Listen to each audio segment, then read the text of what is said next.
Well, welcome to the Jerry Acuff Show. We are at RJ's Mexican Cuisine in the heart of downtown Dallas, Texas. We're actually at a Junior Chamber of Commerce happy hour, and so we're going to do some interviews today with folks that are associated with the Dallas Junior Chamber of Commerce. And our first guest, who I'm really excited to talk to, is Dr. David Henderson.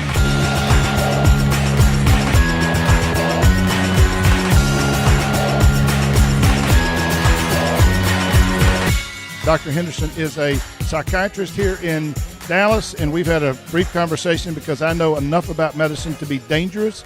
It's fascinating how similar we think about human communication. He knows 58 times more than I do. Dr. Henderson, tell me a little bit about yourself. I mean, how'd you wind up as a psychiatrist? How'd you wind up in Dallas? And what do you love about what you do? You know, I love psychiatry because it is the process of working with someone through their trauma, through stress, through anxiety, through depression, essentially through anything mentally or emotionally painful, and getting them to a place where they've transformed the tragedies in their life into triumphs. And for me, to be able to walk with a person through that process is probably one of the greatest privileges I've ever experienced in my life. It's also one of the most rewarding experiences. When I've had a client that's come to see me and I've worked with them for a year, sometimes 2 years or longer, and I can see the progression of their life, see the light bulb going on as they're processing things with me in the sessions and making these transformations, taking those steps necessary to change their life. It's unlike anything I've ever experienced, and so that's my passion. It's what I love to do, and it's the message that I want to share with people is that life can produce amazing things, even in the midst of very painful circumstances. Right. You know, one of the things we talked about before, which I think is crucial, I've always said that the key to all growth and development for human beings, you know, from what I believe, is self-awareness. I mean, you have to have some real understanding of where you are before you can sort of go someplace else. And it seems to me that that's a crucial part of what you have to try and unpack for people. Is that right? It's the essential piece. You have to have that self-awareness. And if you think about the way the brain works, we naturally shy away from self-awareness. The brain is like a very complex computer system, and when you've got a whole bunch of windows open on your computer, it runs slower. And when you lack that self-awareness, you find yourself making decisions rotely that have maybe been pushed into your system early on in your life, may have worked at that time, but don't work any longer in your life. And yet, if you're not conscious of that, you keep engaging and reenacting the same patterns over and over and over again. You know, I think about folks, for example, when they drive home from work. How many of us drive home from work and we're listening to music, or we're talking on the phone, or we're looking out the window? We don't even remember getting from point A to point B. Why? Because we've driven it so many times that it's just in the background. And we're thinking about other things. And honestly, that's what happens mentally and emotionally with the clients that I see, is that they're engaging in their day-to-day life, not really thinking about the emotional, psychological factors that are influencing them under the surface. And that's what therapy is really all about. It's bringing that to their awareness so that we can talk about it and so that we can change some of those patterns of behavior. And that's exciting. Well, you know, I have been a student of Maxwell Maltz, who wrote the book Psycho-Cybernetics in 1961, and I've read it 69 times. Oh my goodness! Wow. And it's had a huge impact on my life because it taught me that there's 3 dimensions of human performance. There's the intellectual, you know, 2 and 2 is 4, but intellect is not a predictor of performance. Correct. So then there's the emotional component, but emotions are very difficult for, if you're a leader like me, hard to manage. But we know that how a person feels determines their behavior more than what they know. We know that there's days when I feel great and I can do boundless things, and there's days when I don't feel like I can accomplish anything. And as it turns out, I don't. The thing that Maltz, I think, really laser in on me was this whole concept of the self-image, that my self-image is this sort of compilation of all of the things that have happened to me, all the experiences I've had in my life, both real and imagined, and it's created this vision of who I am. Sure. And the only way that I can actually grow beyond that is I have to change that view. Absolutely. Now, one of the things I find interesting about a parallel between what you do and what I do is you in your business are a catalyst for that person changing their I am dimension. Right. And what great leaders do is exactly the same thing. Mm-hmm. When I was 37 years old, my life's dream was to be a regional manager with a pharmaceutical company. Yeah. And I'd come from a very poor background. Parents were married 9 times. Mother was drunk for 30 years. Stepfather pulled a gun on me twice. Didn't come from the best sort of environment. So being a regional manager and, making $150,000 a year was like I hadn't gone to heaven. Mm-hmm. So I competed for a job as a regional manager when I was 37, and I lost. But the guy that beat me, the night that he got the job, he came to me. He lived in Tampa, and I lived in Birmingham. And he comes to me, and here's what he says to me. He says, I came here to tell you 2 things. I came here to tell you that you should have got this job, not me. You're far more qualified to do this than I am. But they didn't give it to you. They gave it to me. And I ain't giving it back. Huh. He said, but I'm going to tell you this. This job's not big enough for you. You need to be running our company. And he said, I will not stop advocating on your behalf until you're running our company. Wow. And 5 years later, I was running the company. Now, what he did for me is what I think you do for your clients, is you get them to see something that's inside of them that you can see that they can't see. Absolutely. And fundamentally, what I tell people when I talk is that once you understand this as a human being, you don't have to be a psychiatrist to change other people's lives. What you have to do is to try and understand the greatness that's in people and help bring that out, because almost everybody who has a life-changing experience needs a catalyst. So people who have mental challenges need a psychiatrist, and far too few of them that have mental challenges that can really benefit from psychiatric help. help. Well, the cool thing about that story is that this man who spoke into your life changed the trajectory of it. Yes. And the question is what motivated him to speak into you like that? I guarantee you it's because he saw something in you that resonated with his life experience, and he was giving back from the experiences that he's had. Right. He was giving back to you. Yeah. And I think that's true of therapy as well. As I'm always asking the question, what motivates people? Right. What motivates me? And it's interesting because at any given moment in time, I'll ask folks, what's driving you? What's motivating you? They'll say things like, well, I really didn't want to go to the gym today, but I knew my doctor would be upset with me, so I went. Right. And I went and worked out. Well, the reality is that they were motivated to go to the gym. It's just that their motivation was based in fear. They were going to get in trouble with their doctor, and so they decided to go. I always get folks to shift that motivation to something positive, something that produces a sense of purpose, a sense of identity, a sense of value.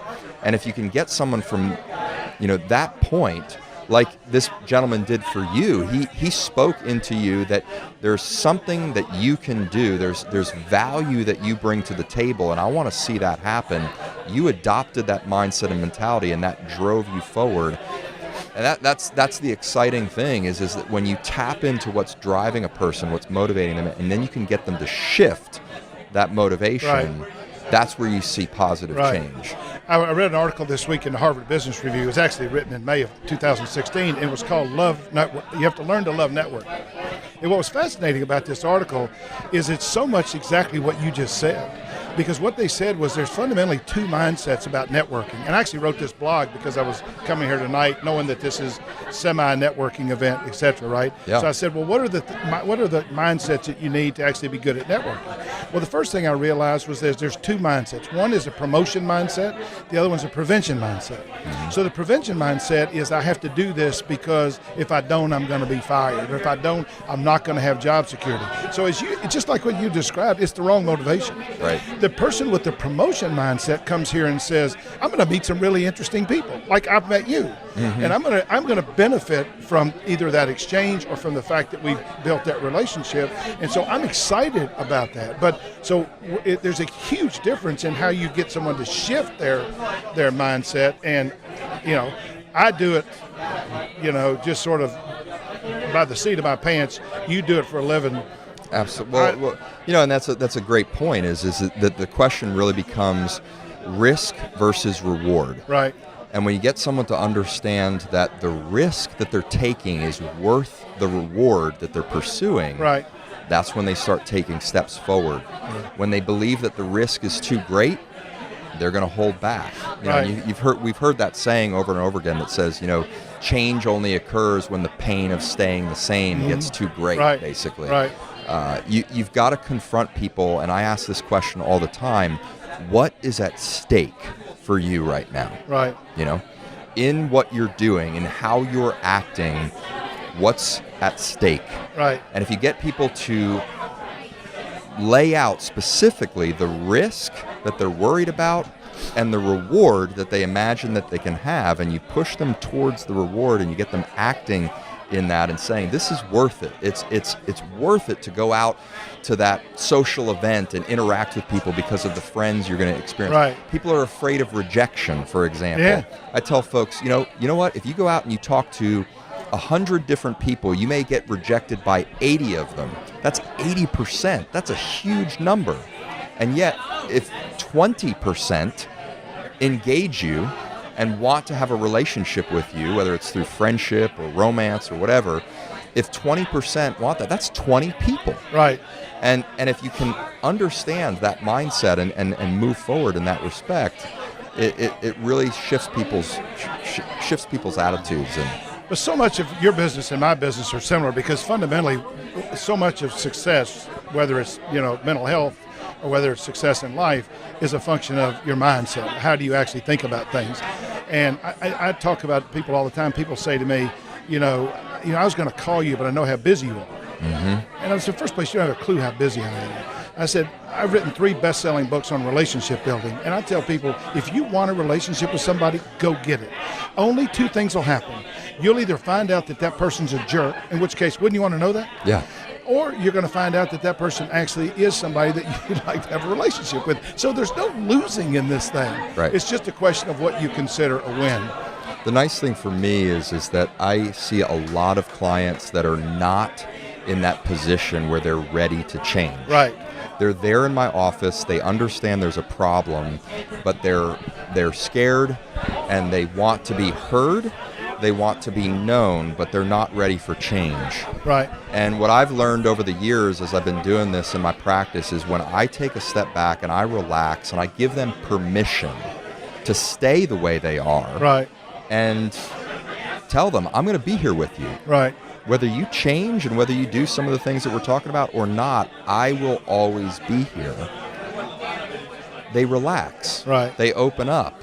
And eventually they do develop the courage to make those steps forward. And I think, sometimes when people, are talking to someone who's struggling, we throw out the solutions, we throw out the answers, and we say, look, if you don't do this, I'm done with you. And in relationships, I think the value is in sticking with someone through the process of change. Right. And recognizing that it comes fast for some and it comes slowly for others. But we've got to stay in the mix. We've got to stay in there. And any of us who've experienced suffering, anybody who has experienced depression or anxiety, understands how difficult it is, even when you've got the head knowledge of what you're supposed to do. Emotionally, the process of change is very, very hard. And man, I'm personally so thankful for the people in my life that have stuck with me through those difficult times and through my resistance to that change. And that's what I would impart to the clients that I work with is, hey, we're in it for the long haul. We're going to stick through this. And no matter how quickly or slowly change comes, we're going to do this. But the other thing that you're transmitting to people with your approach, seems to me, my amateur psychology, is your belief in them. And we want the believers in us to be right. Absolutely. And it may take us a while to make them right. Right. And I think what you're saying is you have to have the patience to do that. That's no different in sales. Right. Because a lot of times people are not ready to change. Some of your biggest obstacles are simply inertia. Yep.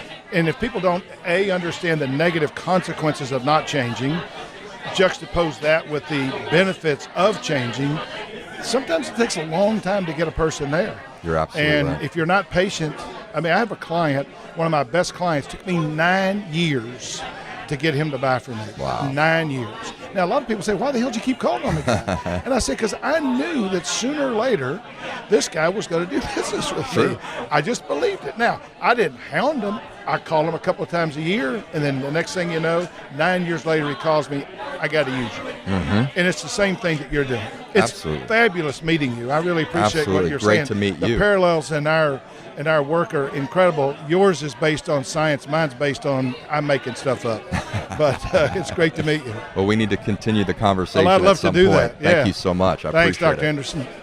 Our next guest is Charles Jones, and Charles owns a business that Charles works for a business. Charles works for a business that secures homes. Charles, Work for ADT.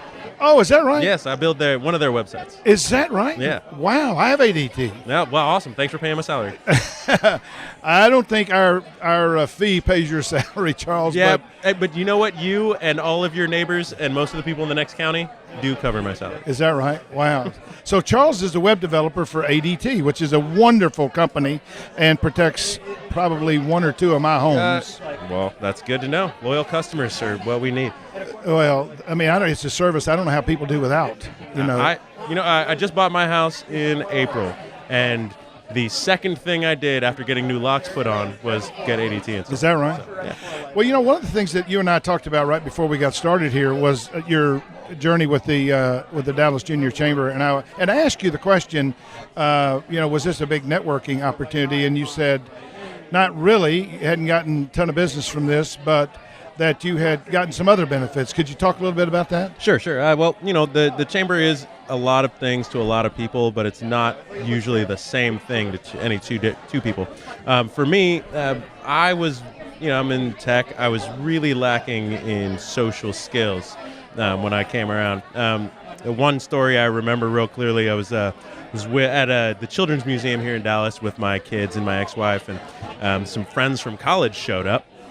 And I remember the conversation vaguely, but the main thing I remember was the blank stares on their faces right before they walked away after about 10 seconds of dead air. We just kind of made awkward eye contact.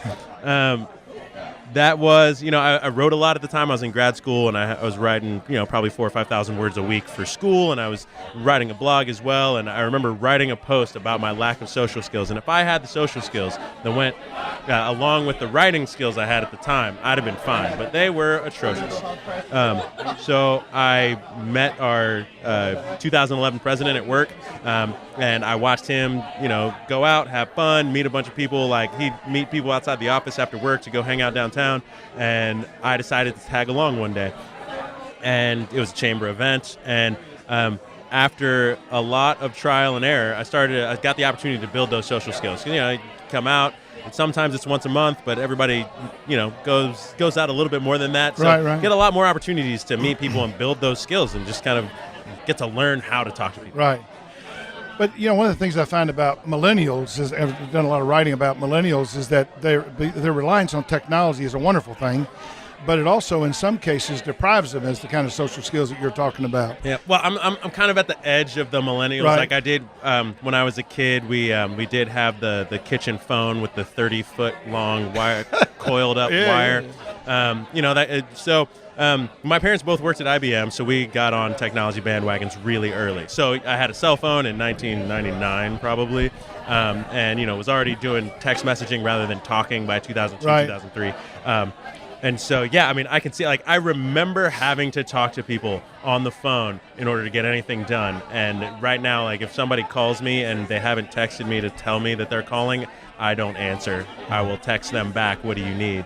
I can totally see how, the reliance on technology, it does a lot of things. My job wouldn't exist if not for the reliance on technology. But it does hold some things back if you don't make an effort to get to know people personally. Well, one of the theories that I have about this whole thing is that the average millennial, let's take, I have a son who's at the end of the millennial thing. I think he's 17 or 18.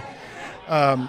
And he'll sit across from you at dinner and text you. I mean, I've had those conversations with people. Sitting 4 feet away and not talking. But I believe that the likelihood that millennials will get into the workforce and do what you did is pretty high, because I think at some point in time you'll come to the realization that you actually need a combination of technical skills and social skills in order to achieve the kind of things that you want, both personally and professionally. Well, so my thought on that is a little bit different. You know, in my industry, I've got an employee in Ukraine right now, and we have spoken probably 3 times in 6 months. All of our communication is digital. He does a wonderful job. He gets his work done. We're able to communicate and get organized as we need to. I think that professionally, a lot of millennials are going to need less and less interaction, even with their bosses.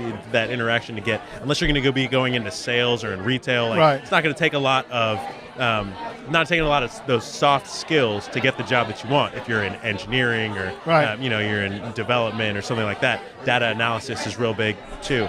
But personally, if you want to be with people, you're going to have to go meet people, and that's where if you don't get that interaction at work and you're not getting the interaction that you would normally get in school, it's harder to get to know people and learn how to interact socially. And there's a lot of over the last probably 2 years, I've seen a lot of articles about people, particularly early 20s, struggling in dating, and people are getting married later and they're struggling in dating and relationships because they don't get that opportunity to meet people and just socialize normally. And so socialization gets harder, dating gets harder, family life gets more fractured, that kind of thing. So there's a lot to be gained from, say, coming out to RJ's Mexican Cuisine and having a margarita with some strangers. Right.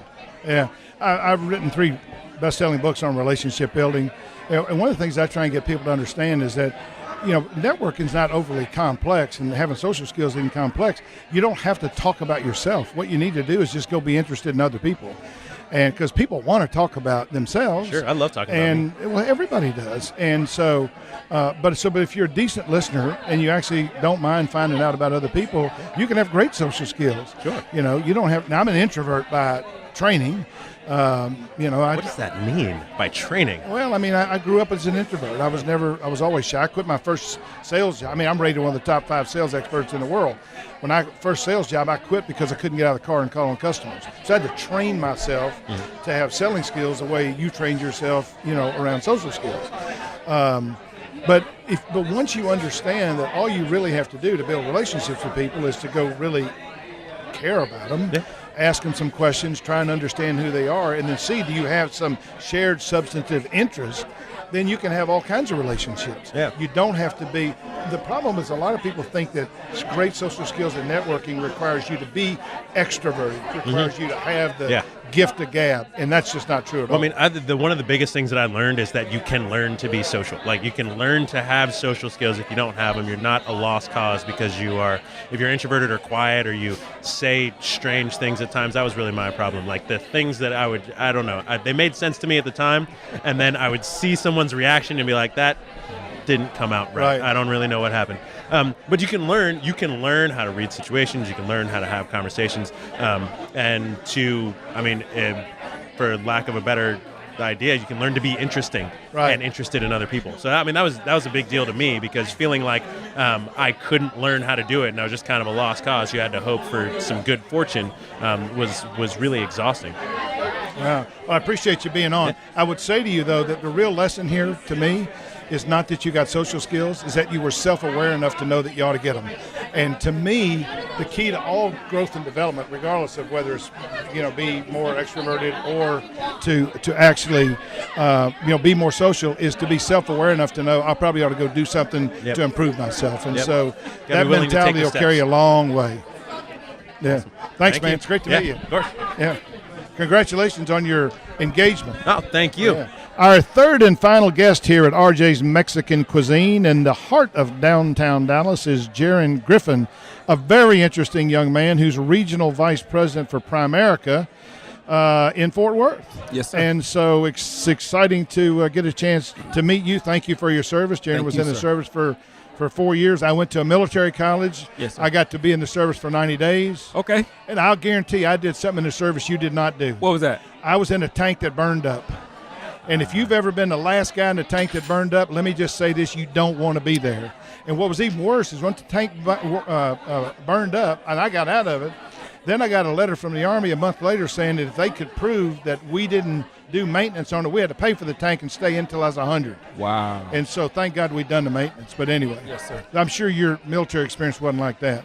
Not quite, but thank you for your service. I appreciate it. Well, listen, it's great to meet you. Yes, one of the things that you mentioned was a lot of your business is actually related to being persuasive and selling. Is that Yes, sir. fair? What are some of the characteristics of the best people in your business, Gerren? What are some of the things that you say, when I'm looking to hire somebody, these are the things that I'm looking for? Absolutely. Great question, Mr. Jerry. I thank you for your time, and I appreciate you having me on here. I would say one of the things that are important for a person to be successful in sales obviously would be grit, right? Determination, not being deterred by obstacles, because those are going to come. A lot of intangibles, more or less than selling techniques. Right. More of the intangibles, what's in a person's heart, right, is really what's going to push you over the edge. Because a lot of times where you don't want to sell, you don't want to talk to anybody, you don't want to do anything, you don't want to hear anything, you don't want to do a presentation, any of that stuff. Right. But having that grit, determination, and understanding why. What's your why? Why are you doing it? Right. Are you just doing it for money, or what's the goal? What's your ultimate goal? So that's my opinion on that. Well, I love that because there's lots of data that shows that when you work in purpose, Yes, or when you understand your why, you can be far more successful. I don't know if you've seen Michael Jr.'s video on purpose. No, you sir. have to watch it. Okay. And if anybody who's listening to this, if you have not, just go on the internet and type in Michael Jr. plus purpose, and what you'll watch is an African-American man who sings Amazing Grace twice. And the difference between the first time he sings it and the second time he sings it is unbelievable. And the second time he sings it in purpose. In purpose. And what you see is how your why affects your what. Wow. How your why affects how good you do what you do. Now, the other thing I loved about what you said about grit, I wrote a blog about a month ago. Yes, sir. And it's not easy. I was doing a coaching selling session for one of my clients, and I had 21 managers. The average manager in the room had been a manager for 21 years. Yes, sir. And so we're talking about how do you coach selling? How do you actually take somebody that's not great at selling and make them great at selling? And about halfway through this 2.5-day course, one of their managers who had been there 31 years as a manager says this to me: "This isn't easy." And so I wrote a blog that week and I said, it's not easy being a single parent. It's not easy having a spouse or a loved one in Afghanistan. It's not easy being homeless. It's not easy having to work 2 jobs. Yes, sir. It's not easy having a mate in prison. Right. There's a lot of things in life that ain't easy. Oh, wow. And so the truth is, most people who succeed are the ones who do it even if it ain't easy. Anyway. But they do it because they know it means something. That's right. What you're saying is when you have that purpose, that's the meaning that it gives. Oh, absolutely. So how do you ordinarily teach people about selling? I mean, do you have to go through a course or something like that? Yes, sir. Obviously, we teach people the fundamentals of what we teach and what we believe and what we do. But then it's more of and I tell people, we tell people you learn the business and you do it. That's how you learn the business, by doing it. Right. You don't learn it, then do it. Right. And so many times, I think a lot of people are really programmed to be employees, and they have an employee mindset, a work processor mindset instead of a work creator mindset, and they find obstacles. They don't focus on the opportunity. They focus on the obstacle. Right. And because their mindset is focused on the obstacle, they don't find solutions. Right. And as entrepreneurs, I believe that's one of the ways we get paid is by finding solutions to people's problems, whether it be you can be a plumber, whether it be in financial services, whether it be in whatever it is that you're doing. I believe the more service, the more value you bring to people, the more money you make. So the selling technique is one thing, obviously, but understanding, again, why, and then the value you bring to people. I think it's really in the value. Yeah, one of the things I write in my book, Stop Acting Like a Seller, Start Thinking Like a Buyer, is that, that the most important thing to be successful in selling is exactly what you said. It's your mindset. So what kind of mindset do I need to have? Well, the first thing I need is the right definition of selling. And I would submit to you that if you got 25 salespeople and you ask those 25 salespeople to write down their definition of selling, how many definitions you think you're going to get? 25. 25. Yes, And that's not good. Yes, sir. So what we have to do as sales leaders is teach people what is the right definition of selling. Second thing is that once you understand what selling is, then it's a whole lot easier for you to do it, because what you'll understand is it's completely consistent with your personality. Right. I quit my first sales job because I couldn't get out of the car and call on customers, because I thought that I had to go and browbeat these people to buy something that they didn't want to buy. Right. And as long as I believed that's what selling was, I couldn't do it. Right. Now, I have a different definition of selling, and I'm fairly good at it. So you got to have the right mindset. The second thing is your intent's got to be right. Right. In other words, why am I doing this? That's right. You know, and the third thing is you have to understand that what makes you successful is fundamentally three things: your knowledge, because if you're an idiot, nobody wants to do business with you. I agree. Right? Messaging, how you say what you say, because how you say what you say really, really matters. And then the last one is relationships. Because if I have a relationship with you, you're more likely to want to listen to what I have to say, and you listen with an open mind. Right. So I want people to understand, if those are your mindsets, now we can teach you to sell. Because if you have those mindsets, the rest of it's fairly easy. Yes, sir. Does that make sense? It makes a lot of sense. So I had one of my really, really good friends, 40 years old, a Black Engineer of the Year for Lockheed Martin, Okay. which has 170,000 employees. Okay. And he started his own leadership business. His name's Andre Thornton. He's one of the sharpest people I've ever met. He likes to be staying at my house this weekend because we both are on the board of the athletic foundation in my college. Yes, sir. He sends me a message last week, and he asked the question, how do you answer the question when somebody asks you about return on investment with your training program? Because we sell training, right? Mm-hmm. And I said, you don't let them ask you the question. Well, how do you do that? I said, you ask them before they ask you, how do you ordinarily assign a return on investment to all these leadership initiatives that you have? Mm-hmm. And you know what the answer is going to be? What's that? We can't. Now, once they tell you they can't, they ain't going to ask you if you can. And so what I believe is that there's a finite number of things that happen in selling, and what great sales leaders do is they teach people how do you effectively deal with those situations. And but the only way to do that is exactly, Gerren, what you said.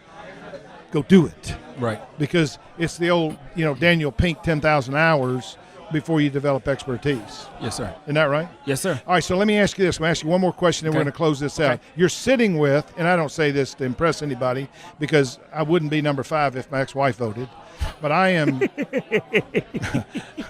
I might be number 7 or 8, but I'm rated the number 5 best sales expert in the world. Yes, sir. Now, again, who the hell comes up with that? Right. But you're sitting with the top sales expert. What would you want to ask me about selling now that you got a shot? And if you don't ask what you want to ask, you can ask me after we get off. But you know what? Since I have that opportunity, I'll ask one for the audience, but I'm gonna ask one for myself Sure. too later. What is the most important thing for longevity and success in sales that you would say? Never stop learning. I've read 569 business books since 1981. I've read one book 69 times. I read 25 books a year. I own a part of a business book summary service, and I read 2 book summaries a week. So I'm reading 100 book summaries a year. I'm reading 25 books a year. I'm 68 years old, be 69 in April. Okay. And here's what I know. The more I learn about selling, the more I learn there is to learn. The most powerful thing I learned about selling, I learned 18 months ago. And I've been doing this for 40 years. Really? And so the key is to never stop learning. Now, the second key is be devoted to being a professional. If you're going to be great at selling, then by God, commit to being great. Well, most people, want to be a success, but they're not willing to do what it takes to become a success. Yes, sir. Most people won't read 569 business books. Most people won't read 2 book summaries a week. Most people won't read 25 books a year. And I'm not talking fiction, because I'm reading 20 of those. But I'm reading 25 business books a year. Why? Because I keep learning. And if you keep learning, your passion stays high, your ability to compete stays at its peak performance because you're constantly learning. So that's the question. Now, tell me what your other one is before I let you go. I'm going to think for a while. I'm going to take advantage of that. Since I got one more, I'm going to think and make sure it's a good one. You know what I mean? I really appreciate you coming today. Thank you. So we're going to end our podcast here at RJ's Mexican Cuisine, which is a wonderful establishment. It is. If you haven't been here, you ought to come here. Downtown Dallas is a fabulous place to be. This is a wonderful restaurant. The Dallas Junior Chamber of Commerce does terrific stuff, and I'm excited to be a part of that. Really appreciate the opportunity to talk to these fine folks today. The one thing that's fascinating to me about talking to successful people, they all share the same thing. They share the belief that self-awareness is the key to all growth and development. They all share the belief that what separates the great from the not so great is your mindset. We can teach people how to do anything. You know, Dr. Henderson taught us that we can actually teach people to go from poor mental health to great mental health. We talked to Charles about how you can go from not having social skills to social skills. We talked to Gerren about how can you go from, graduate from high school and going to college and being a regional vice president with Prime America by having the right kind of mindset. If you're going to be great at anything, you have to have the mindset. And with that, I will leave you with be incredible.